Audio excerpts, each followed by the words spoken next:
In 2022, China surpassed Germany to become the world's second largest exporter of vehicles. And which Chinese brand exported more cars than any other? It wasn't BYD, Geely, or one of the startups like XPeng or NIO. It was Chery. In fact, the company has been China's largest vehicle exporter for the last 20 years in a row. About 1 in 7 vehicles exported from China in 2022 was a Chery. And about a quarter of those cars was one of these, a Chery Tiggo 7 SUV. That's right, we're going to be filling a major blind spot in the catalog by finally reviewing a Chery.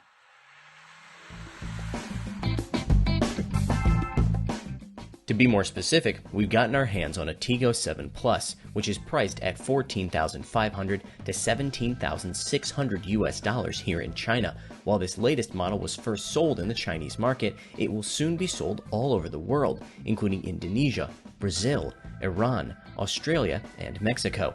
In those markets, it's sold as the Tiggo 7 Pro. In theory, this is the most Chinese car that we've ever reviewed because Chery claims that almost all of it was developed in-house. That means they didn't rely on outside suppliers for things like engines and transmissions. It also means they have no one to blame if those things don't operate as they should. Chery engineers can breathe easy because I think they did a good job with the 1.6-liter Turbo 4 and 7-speed DCT in this car. Power is adequate for this category, 145 kilowatts or about 197 horsepower. It's not the most refined four-cylinder I've ever driven. There's some harshness that creeps in over 3,000 RPM, but it's also far from the worst. My praise for the transmission is less reserved. This thing is smooth, both around town and under hard acceleration. That's not something every DCT can say, including some from better-known Chinese manufacturers. But I have fewer positive notes for the suspension tuning, which feels both floaty and a bit harsh at the same time. I'm not expecting Rolls-Royce comfort from a car this affordable, but I am expecting something better than this. At least the steering is pretty decent. So the engine and transmission are overall quite good, and the suspension is not so good. But I think a bigger factor when it comes to Chery's sales success has to be price and features.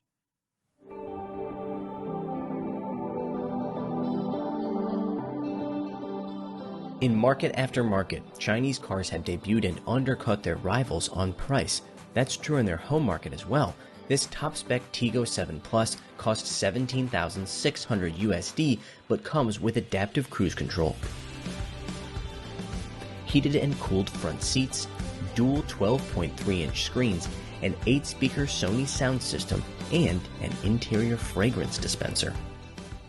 Prices and features will obviously differ from market to market, but the general idea is that you get more for less. Here in China, for example, this car's price won't even get you into a base version of the similarly sized Volkswagen Taos, sold as the Tauru here in China. Either way, that car has none of the features that I just mentioned. That doesn't mean the interior of the Tiggo 7 Plus is perfect by any means. Material choice and quality are a little bit behind those of its rivals, both foreign and domestic. Take this carbon fiber, very faux carbon fiber trim here. It's very off-putting in my opinion. I do, however, like the little light-up tiger logo in the shifter knob. Adorable. There's also the small matter of the panel below the screen. This thing has touch buttons that you use to control the air conditioning. They make a noise when you hit them, but the light that indicates whether they're on and off is really hard to see if this is under direct sunlight. The central screen also isn't the smoothest or easiest to use, and other brands at this price point have more intuitive systems.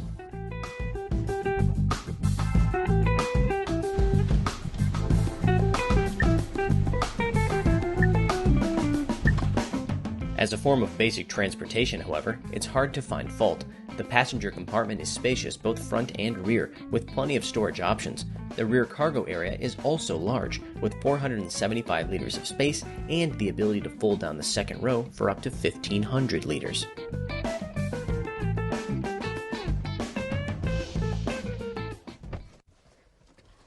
So sheer value is one reason that Chery sells so well abroad. But that could also apply to other Chinese brands as well, like Haval or JAC. Why is it that Chery also outsells them? Do they look better? I don't know. I think the Tiggo 7 Plus is a handsome little trucklet, but I wouldn't say it's breaking the mold when it comes to design. Take, for example, these red accents that you can find throughout the exterior. They look nice, but we've also seen them on other cars before. Maybe the key to their success was timing, namely the fact that they started exporting vehicles some 22 years ago. That's before companies like BYD even started making cars in the first place. That gave them a head start when it came to developing brand recognition, as well as building a dealership network and a supply chain. Now, BYD has since surpassed them here in the domestic market in terms of sales, but they've still got a lot of catching up to do abroad.